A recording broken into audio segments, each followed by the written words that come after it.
I saw your wife crying in the front row, and I hated her for knowing how it ended. I hated her for getting the goodbye I never had, the last words I never heard, the closure I never got. I arrived late, slipped in like a shadow, stood behind, a tree like some ghost from your past, because that's what I am now, isn't it? 10 years of silence, and yet today, I heard your voice clearer than ever, in the minister's words, in your daughter's eyes, in the song they played that used to be ours. You died with everyone thinking I was just a name from an old story, when I was the story.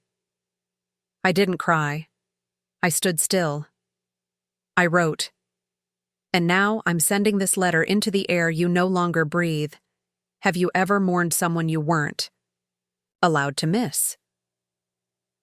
On the quiet end of Port Willow's main street, where the houses still had wooden porches and hydrangeas that bloomed too early in spring, there was a narrow bookshop with an old sea-green awning that always fluttered slightly. In the breeze, Elena Morrow had owned it for over a decade now. To most, she was simply the woman with kind eyes and a habit of reading at the counter, a woman whose days passed peacefully between dust jackets and jazz records playing faintly in the background. But there was a stillness to her that wasn't peace. It was the kind that forms around unanswered questions and conversations never had. She lived alone, in a house just 2 blocks away, where the wallpaper peeled slightly near the windows and the kettle sang a little too often. Her husband had left 5 years earlier, not with anger, but with that exhausted silence people use when they no longer know how to stay. They never fought. They just faded. And Elena let it happen, not because she didn't care, but because her heart had long ago settled somewhere else. No one in town ever heard her speak of James Eliot, not when she poured coffee for visiting authors, not when she handed over bookmarks with quiet grace. But on certain mornings when the sky turned that particular shade of gray-blue, she would pause beside the poetry shelf where his favorite volume still sat, untouched but never misplaced. Each year, on the same date in June, she would write him a letter, never mailed, never read aloud, fold it into a pale blue envelope, and slip it beneath the floorboards of her bedroom. It was a ritual she told no one about. A small defiance against forgetting. To the world, she seemed like a woman who had made her peace, but behind her smile lived the ghost of a life she never got to finish. Have you ever lived a life that made perfect sense to everyone but you? Friday. Mornings in Port Willow had a rhythm to them, slow, dependable, almost tender in their repetition. Elena usually opened the bookshop by 8, started the kettle by 8:30, and by 9, she'd be sipping tea with Doyle curled at her feet, and some old jazz record spinning on the player. That morning had been no different, until she checked her email. There it was. A subject line that froze the blood in her fingertips. James Eliot. For a moment, she couldn't remember how to breathe. The name itself felt like an echo she wasn't ready to hear again. Her hand hovered above the mouse for what felt like minutes before she clicked. The sender was Rachel, his younger sister, who used to braid wildflowers into her hair and call Elena almost family. The message was painfully brief. James passed away last night. Car accident. The funeral is Friday. Thought you'd want to know. No greeting, no sign-off. Just a slice of reality dropped cold onto her otherwise ordinary morning. The sound around her changed. The kettle screamed, the jazz crackled, but inside her chest, everything went terribly still. She stood there, her reflection faint in the glass of the shop window, watching as the world outside went on. Teenagers on bicycles, someone jogging past with a coffee, the scent of fresh bread from the bakery next door wafting through the air as if nothing had changed. As if the man she once almost built a life with hadn't just vanished from the earth. She turned off the kettle, though she no longer wanted tea, and walked slowly to the poetry shelf, the one near the back, where sunlight always fell in a soft stripe across the hardwood floor. His favorite book was still there. She hadn't moved it in years, hadn't loaned it out, hadn't shelved anything else beside it. Not out of sentiment, but instinct. When she ran her fingers down the spine, it felt like touching an old bruise, one that never quite healed. By noon, she closed the shop, just turned the sign without writing a reason. She hadn't done that in over a decade, not even during snowstorms. At home, she tried to read, but the words refused to settle. She lit a candle on the windowsill. Not for him, not exactly, but to mark that something had shifted, something deep and irretrievable. Doyle patted silently onto her lap, unusually still, as though he, too, sensed a silence that wasn't ordinary. That night, she went to the box.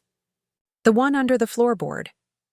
Inside were the 12 letters, each written on the same day every year since the last time she had seen him, each sealed but never sent. The last one, written 3 months ago, still smelled faintly of ink. On the envelope, in her neat, tight script, she'd written, "If I ever hear that he's gone, don't open this. Burn it instead."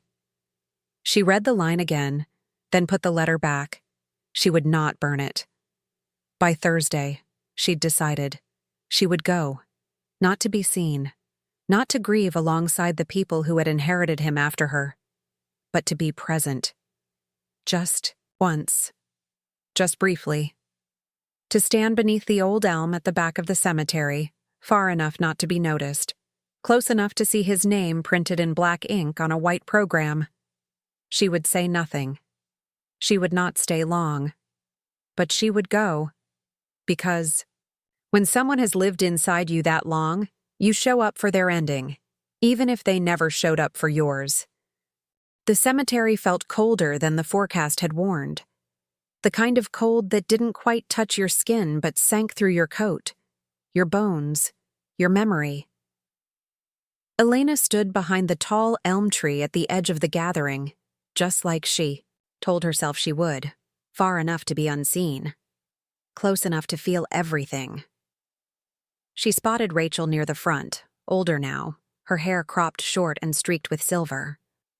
Beside her sat James's wife, a woman Elena had only seen once in a photograph, the kind of photo people post at anniversaries with captions like, "Forever grateful." Flanking her were 2 teenagers, a girl and a boy. The girl looked down the entire time. The boy fidgeted with his sleeve. Elena studied their faces like pages from a book she had once begun but never finished. The service was short, polite, scripted. The minister spoke about James's love for hiking, his commitment to family, his fondness for blueberry pie. No one mentioned the bookstore. No one said poetry. No one said her. And then the music began. It was a piano piece, soft, melancholic, unassuming to anyone else, but Elena felt it like a thud against her chest. That song.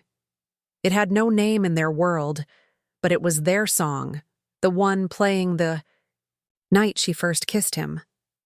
Not in some dramatic rush of passion, but quietly, awkwardly, between rows of novels and a crooked lamp.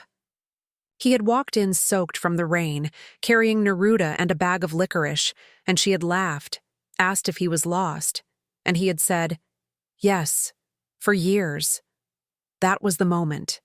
That was the melody. And now it was playing at his funeral, like a secret only she and the dead could recognize. Her hands clenched so tightly around the sides of her coat that her knuckles ached.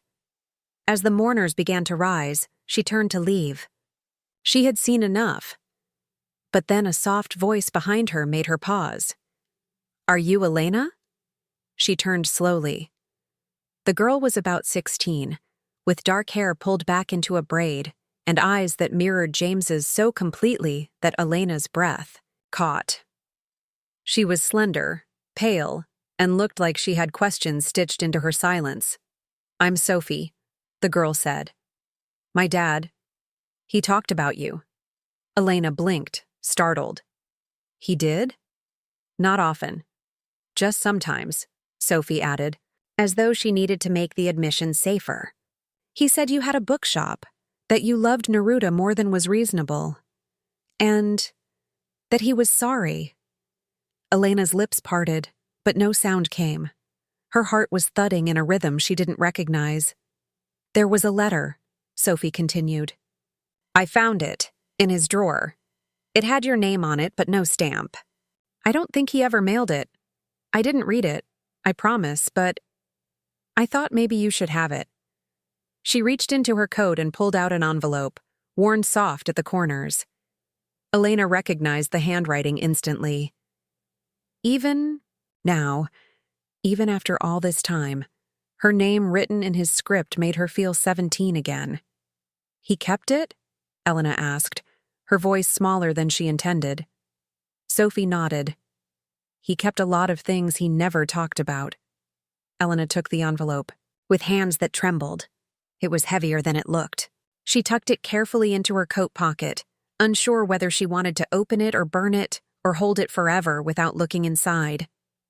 Thank you, she said, meeting the girl's gaze.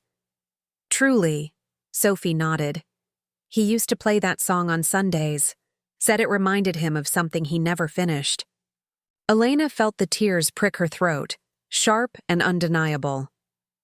Back in her car, she sat motionless for nearly 20 minutes, the letter resting on the passenger seat like something alive. She traced the edge of the paper, not ready to unfold it, not ready to find out if it would undo her or worse, leave her just as empty. She had come to the funeral expecting only distance.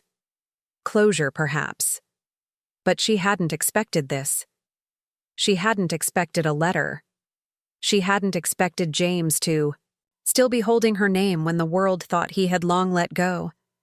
She never expected the truth would begin with that song. Elena didn't open the letter the first night, or the second. Instead, she left it on the kitchen table, beside her teacup, and a half-read book whose pages had begun to curl from steam and neglect.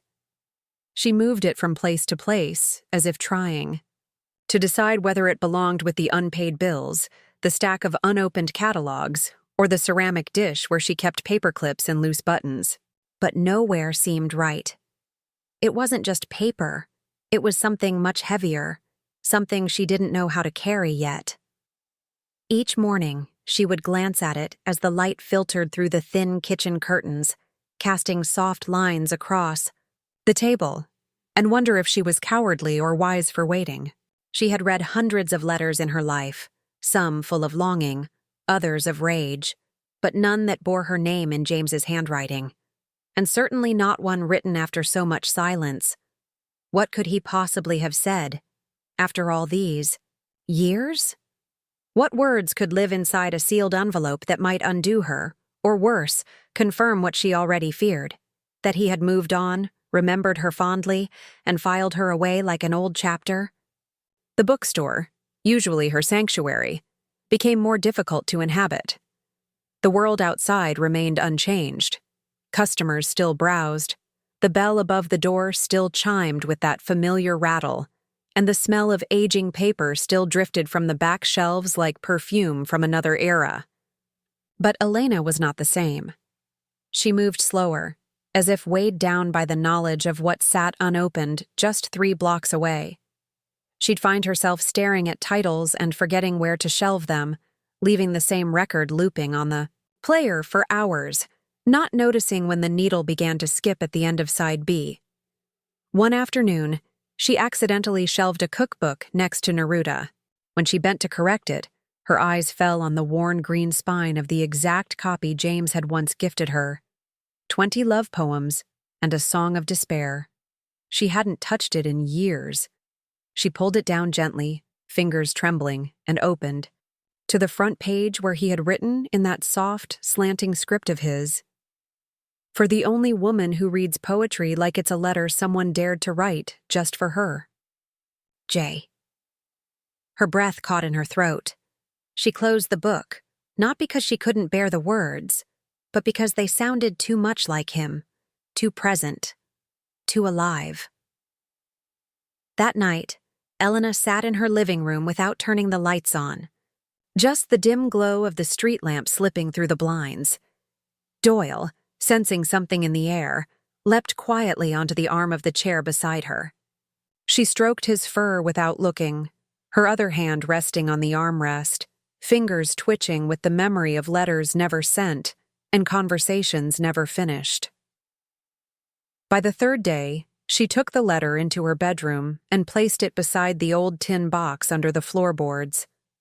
The box was dented now, its corners soft, as if the weight of the past had worn it down.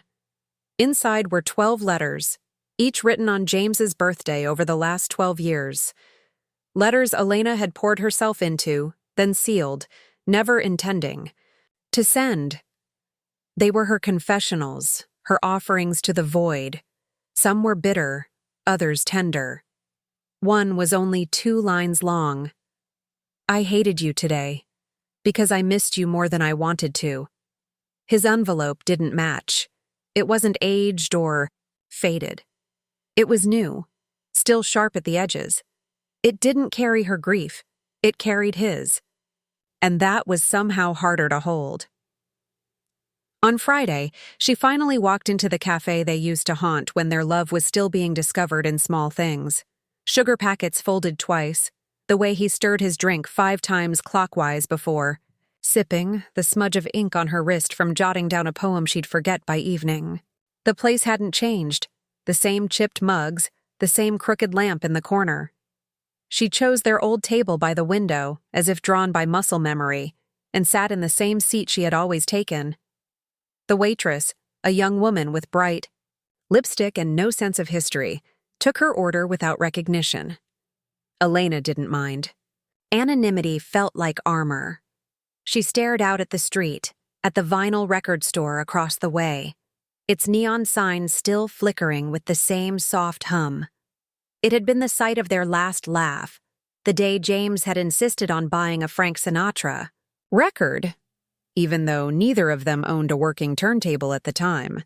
They had danced with it anyway, pretending, spinning slowly in her bookshop's back room under the hum of string lights and the imagined croon of "The Way You Look Tonight." And then the laughter had faded, slowly, painfully, not with cruelty, but with distance. That evening, after closing the shop early and making tea she didn't drink, Elena took out the Sinatra record and set it gently onto the old player she hadn't used since James. The static filled the room first, then the music, warm, slow, haunting in its familiarity. As the second verse began, she sat down at her desk and reached for the letter. She didn't hesitate anymore. Her fingers moved deliberately, unfolding the paper as if she had done this 1,000 times before in her dreams. And maybe she had. The first line read, "If you're reading this, I guess I didn't have the courage to find you." She paused, already undone. "If you're reading this, I guess I didn't have the courage to find you." The words were simple, but Elena read them again, letting them settle like dust in a quiet room. She hadn't realized how much of her had been bracing for disappointment, expecting some polite farewell, a nostalgic kindness from a man who had moved on. But the line was raw, uneven. It sounded like James, not the version the world knew, but the one she remembered from long nights at the shop, his voice low, unsure, always searching for the right word. "I thought about calling, 100 times. I even dialed once, but I couldn't press send. I didn't know what I would say. I was scared you'd moved on, scared you hadn't. And more than that, I was scared I'd still want you the moment I heard your voice." Her eyes blurred. She pressed her palm over her heart as if that could still it. "You were always braver. You never needed a map to feel at home. And I was always looking for one. Even when I had you, I was looking for somewhere to settle inside myself. I didn't understand that you were the place I was trying to find." Elena folded the letter, gently, only halfway, and rested it on her lap. The room was utterly silent, save for the soft hiss of the record player at the end of the song. She stood and flipped it back, letting Sinatra's voice pour out again like something warm she hadn't realized she'd missed. For the next few days, she carried the letter with her. Not always visible, but always near. Folded in her coat pocket, slipped inside her notebook. Sometimes she would reach for it without thinking, her fingers brushing the edge of the paper like touching a memory. That Saturday, she closed the shop early and walked toward the cliffs outside town, the ones they used to hike together on Sundays, back when everything felt like a prelude to something beautiful. The wind was sharp, biting at her cheeks, but she welcomed it. It felt like truth. At the edge, she sat on a weathered bench carved with initials long worn away, and read the letter again. There was more. I wanted to tell you something that I never had the nerve to say.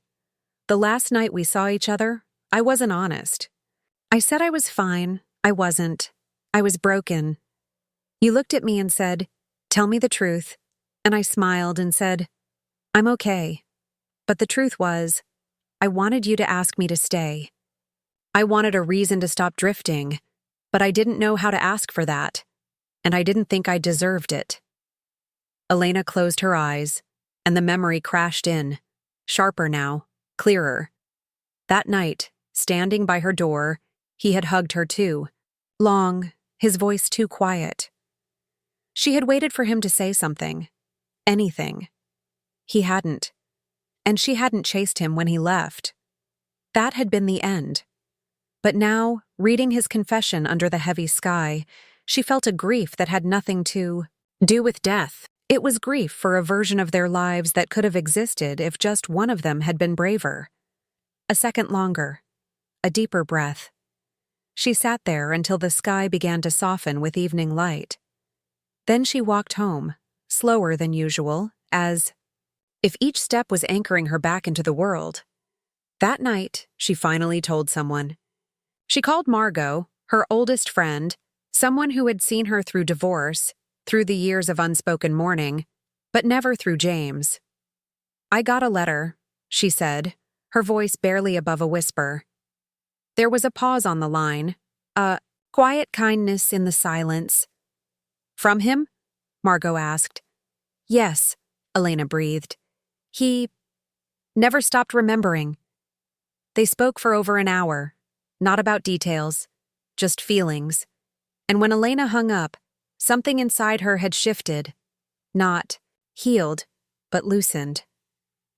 The next morning, she reopened the letter one last time and copied a line into her journal. "I didn't know how to lose you properly." And then, on impulse, she wrote back. Not to mail, not to send into the void, but to respond with her own truth. She told him about the letters she had written, about the way she still played that record sometimes, about how she never stopped setting aside books he would have liked. She ended with, "I wish we'd been 2 seconds braver." That's all it would have taken. She folded it, slipped it into the 12th envelope in her box, and left it there, among the others. Not to be read, but to be known, finally, by her. The next day, a young couple came into the shop looking for a gift. The man picked up the Neruda volume, running his fingers along the spine. "This one's nice," he said. "Old-fashioned, romantic." Elena smiled softly. "It's a good one," she said, her voice steady.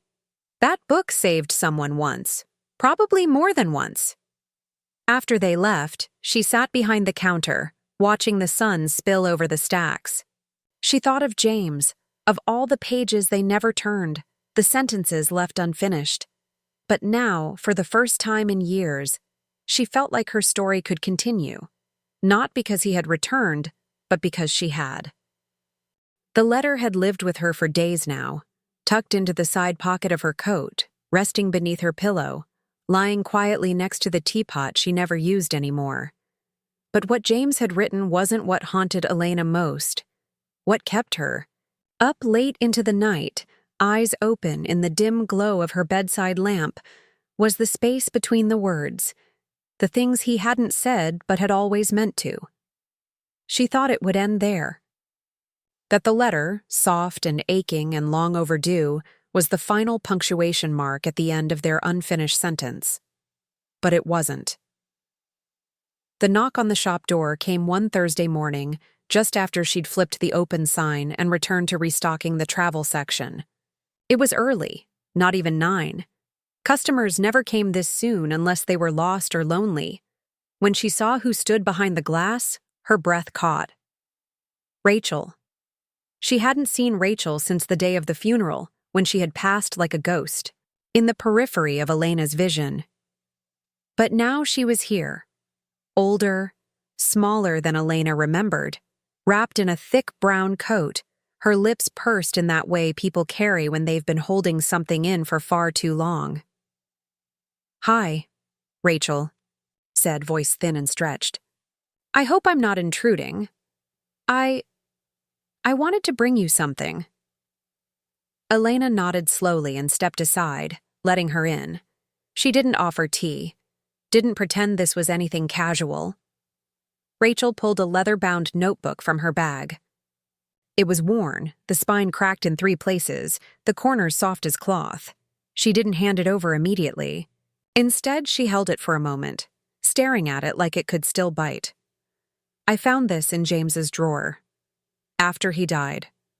I thought maybe it was meant for you, or I don't know. It's not dated, and I didn't read it. I swear. But your name is in it, a lot." She placed it on the counter and backed away, as if the act of giving it up had taken something out of her. Elena didn't touch it, not yet. Her hands trembled slightly. Her voice was quieter than she intended.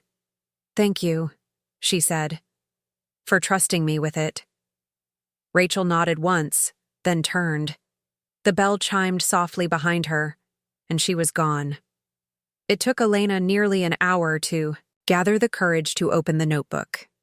She took it into the back room, the place where the record player still sat beneath a stack of unshelved novels, and lowered herself into the old armchair that creaked beneath her like it was welcoming her back.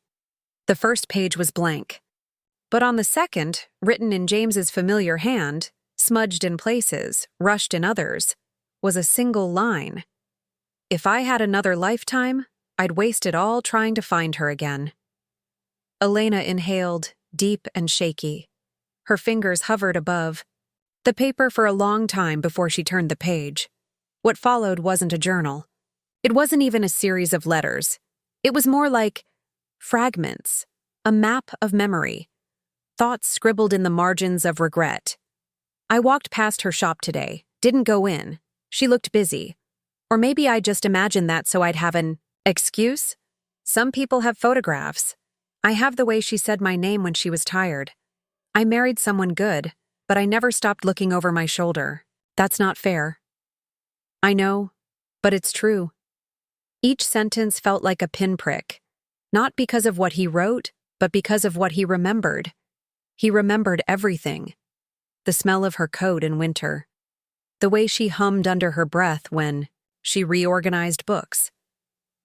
That one afternoon they'd spent on the cliffs near Willow Point, watching the water move like it was breathing. She turned another page and froze. "I saw her in 2017.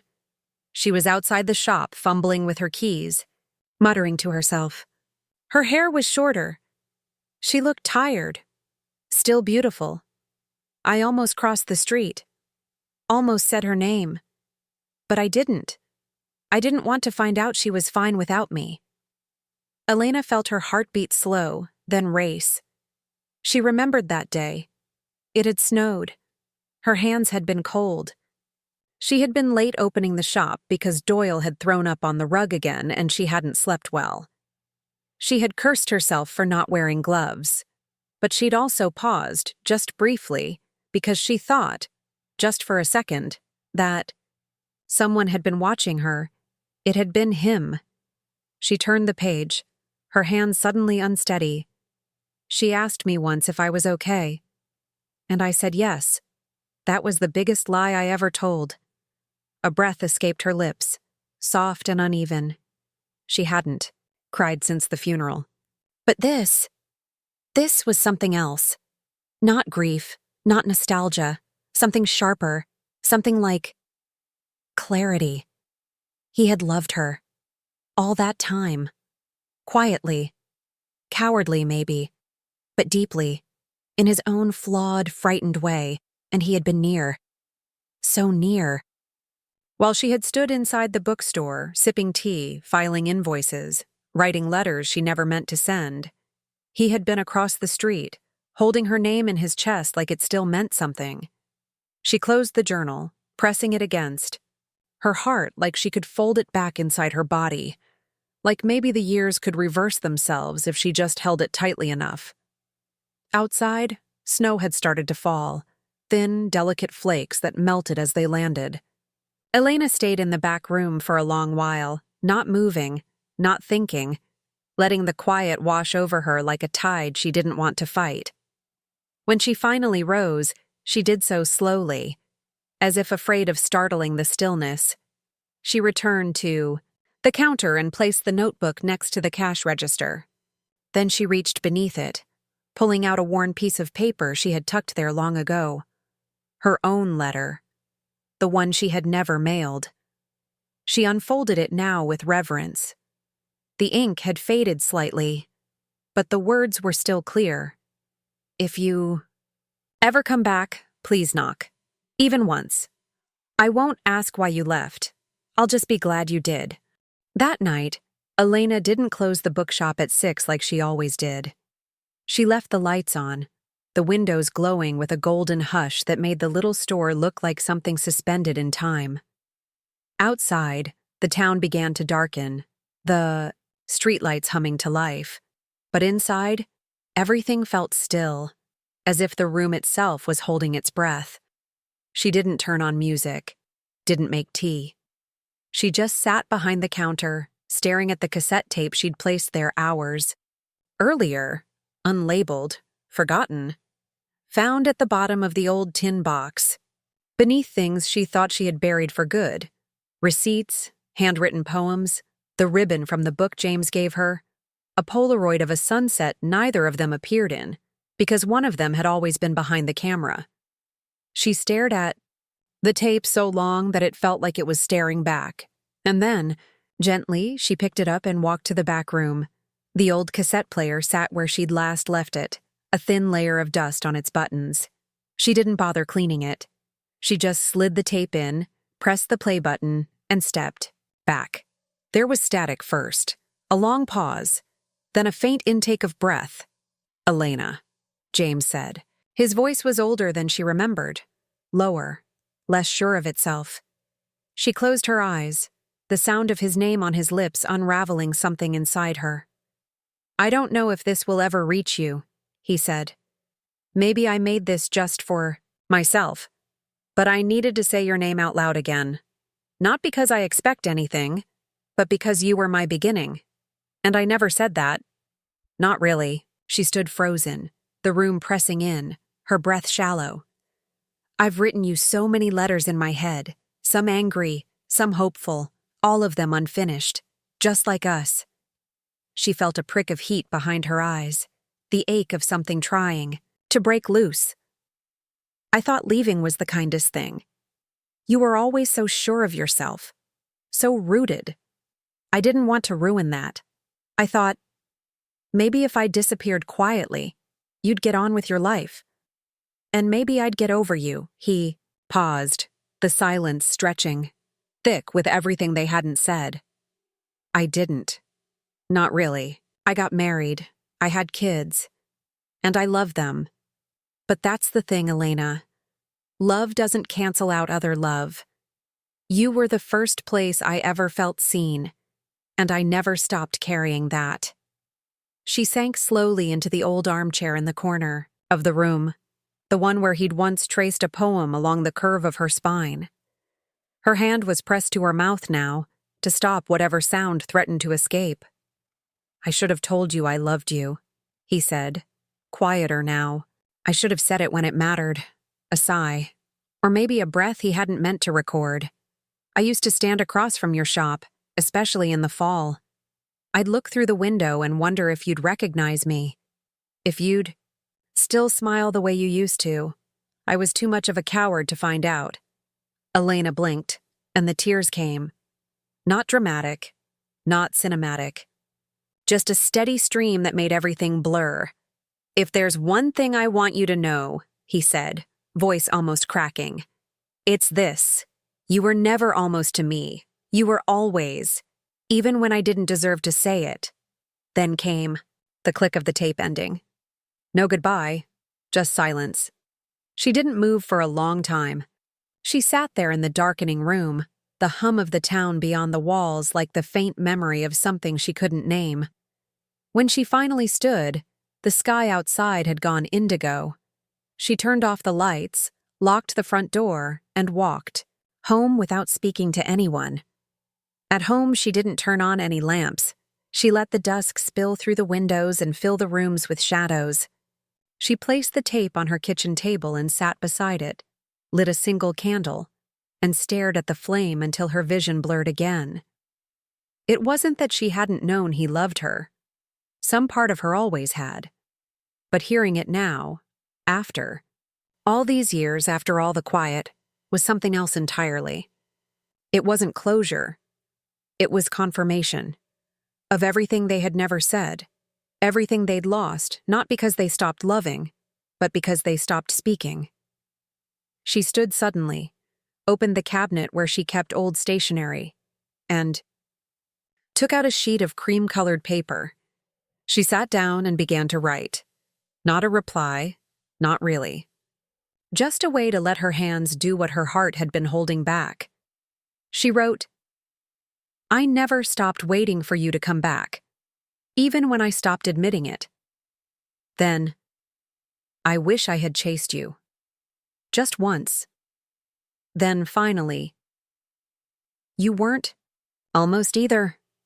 She folded the letter and placed it in an envelope, wrote his name on the front, no address. At dawn, she walked to the cemetery. The morning was cool, the grass still damp with dew.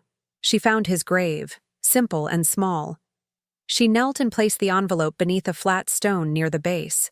Then she sat, legs crossed, coat wrapped around her, and began to speak. Not loudly, but clearly. She told him about the tape, about the bookstore, about the poem she read last week that reminded her of his voice. She told him she forgave him, that she hoped, wherever he was, he felt lighter. "I didn't love you less for leaving," she said softly. "I loved you, quieter, that's all." She stayed until the sun was fully up. Then she rose, brushed off her coat, and walked home. No tears this time. No ache she couldn't name. Just a quiet sense that maybe, just maybe, he had heard her. There's a certain kind of grief that grows slowly. It doesn't come with the funeral or the goodbye or the closed door. It comes later, quietly, after everyone else has stopped asking how you're doing, after the flowers have wilted, the sympathy cards tucked away. It comes when you sit across from yourself and realize you've been mourning someone longer than you ever loved them. And worse, mourning the version of yourself that never had the courage to fight for more. That was the grief Elena woke up with on the third Sunday after the funeral. She hadn't slept well. Not because of dreams, but because her mind was too quiet. Not empty, just silent in a way that made her feel like she'd been disconnected from herself. Her body moved through motions, brushing teeth, folding the blanket, feeding the cat. But her thoughts stayed anchored to a single point. What would have happened if I had just said it? Just once? At breakfast, she sat at the table set for one. She poured 2 cups of tea anyway. It had become a habit. She used to tell herself it was comforting. Now it just felt like lying. The letter from James remained in the drawer. The notebook Rachel had given her sat beside the cassette player, unopened for days. Not because she was afraid to read more, but because she already knew what they would say. He loved her. Quietly, softly, always. And she had loved him back, just as quietly. And now he was gone.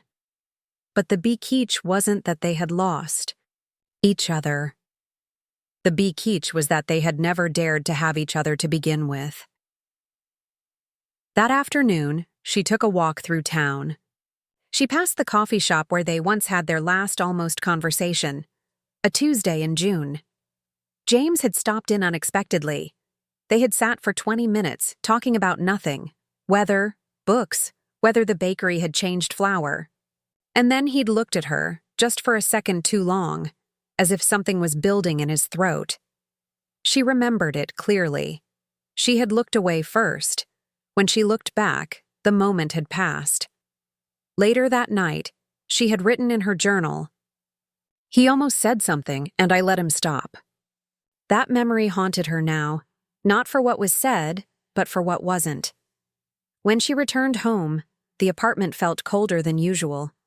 The heater was on, but the air held a stillness that reminded her of hospitals or funerals. She turned on the lamp near the bookshelf and looked around. Everything here had been chosen by someone who thought she had time to heal, time to reach back, time to send just one letter. But that time had been an illusion. And now she had shelves filled with books no one shared, a kitchen that always cooked for one, and a bedroom that had never known another presence for more than a few weeks at a time. She had told herself it was preference, independence. But now she knew the truth. It had been self-protection, because if she never let anyone all the way in, she wouldn't have to survive another ending. She stood at the window, arms wrapped around herself, and whispered aloud, "I was the one who walked away." Not literally, but emotionally, subtly, elegantly.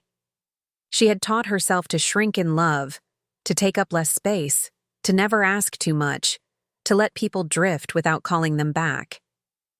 She had called it grace, but it had been fear. She lit a candle on the windowsill, then walked to the old cabinet in the hallway. There, behind a stack of unused birthday cards, lay the bundle of letters she had written to James over the years. 32 in total, some long, some just a single line. She read them again, one by one.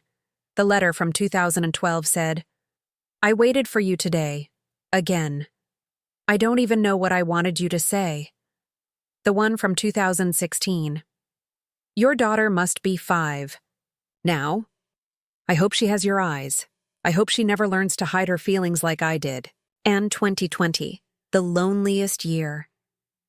"If you knocked on my door tonight, I would still open it. But I wouldn't ask you to stay. Not because I don't want to, but because I no longer remember how to." By the time she reached the last letter, the one she'd written after the funeral, her fingers were trembling. It said, "You are gone, but I am the one who disappeared." She sat on the floor, the letters around her like petals after a storm. The candlelight flickered. Doyle curled beside her feet, and for the first time, she cried without holding back. Not for James, but for the parts of herself she had hidden so long she had forgotten what they looked like. She cried for the girl who used to dream without apology, for the woman who once believed she deserved to be heard. For every morning she had poured 2 cups of tea and told herself she didn't mind drinking alone.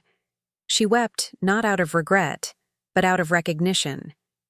That somewhere along the way, she had chosen safety over self. And she was done pretending it hadn't cost her everything. When the tears stopped, she took a deep breath. Then another. She gathered the letters, wrapped them in soft linen, and placed them in the wooden box James had made her long ago. The one she had used for bookmarks and movie tickets and buttons that had lost their homes. She pressed the lid closed gently, as if tucking a child to sleep. The next morning, she dressed slowly.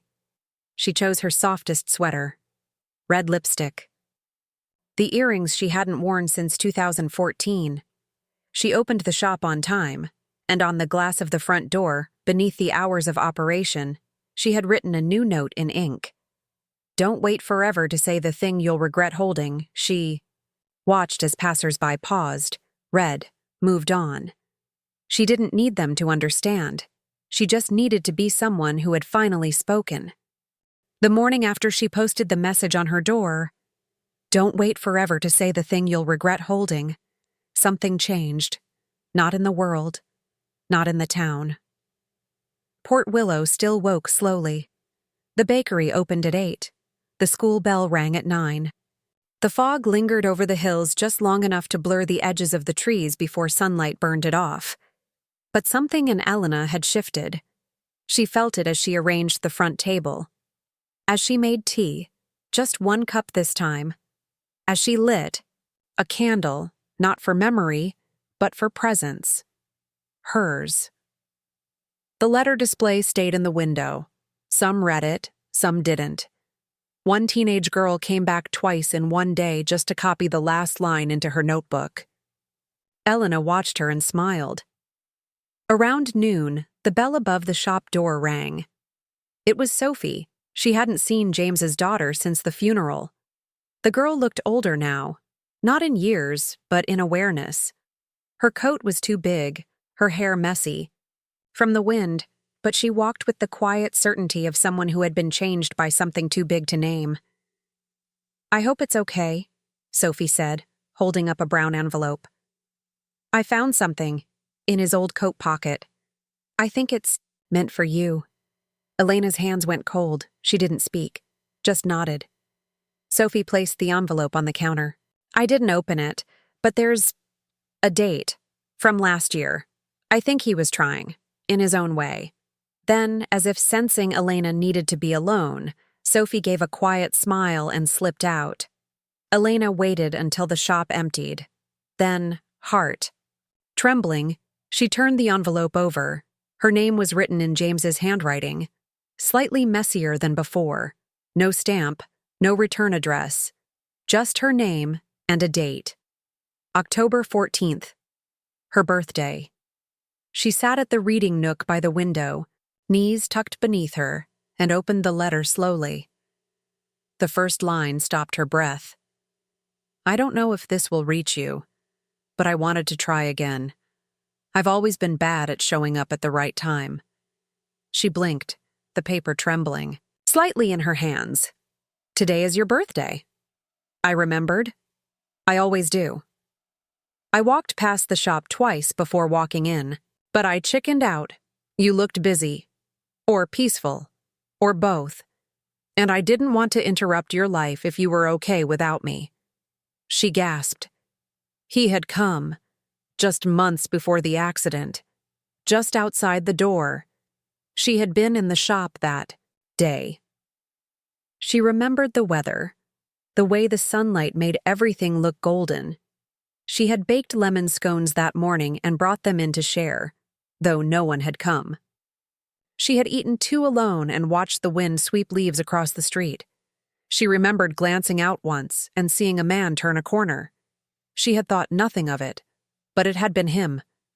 "I wrote this instead," the letter continued.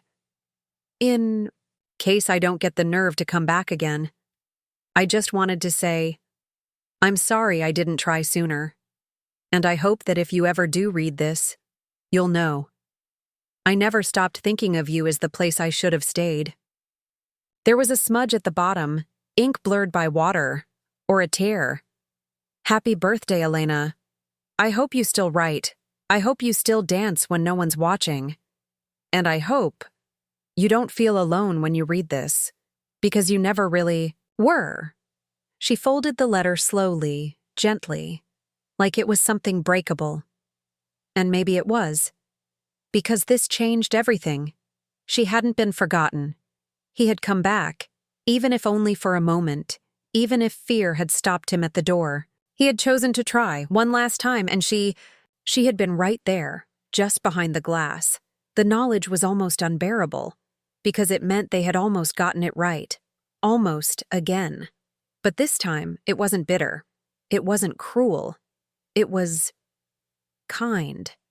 Because for the first time, she understood. It hadn't been indifference that kept them apart. It had been timing and hesitation. And 2 people too full of feeling to know where to put it. She looked up and saw her own reflection in the window glass. She looked older now. Wiser, maybe. But softer, too. She stood, walked to the door, and flipped the sign from open to be back. Soon. Then she walked. No destination, just the need to breathe.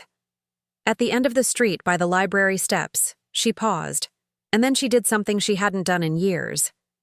She took out her phone and opened a new message. Not to James. But to herself it said, "Next time you say it. Even if your voice shakes. Especially if it does." Then she saved it in drafts. Because some messages don't need to be sent. They just need to be written. When she returned to the shop, the sun had begun to dip. She opened the notebook James had left behind and turned to the last page. She picked up her pen and added a line beneath his handwriting.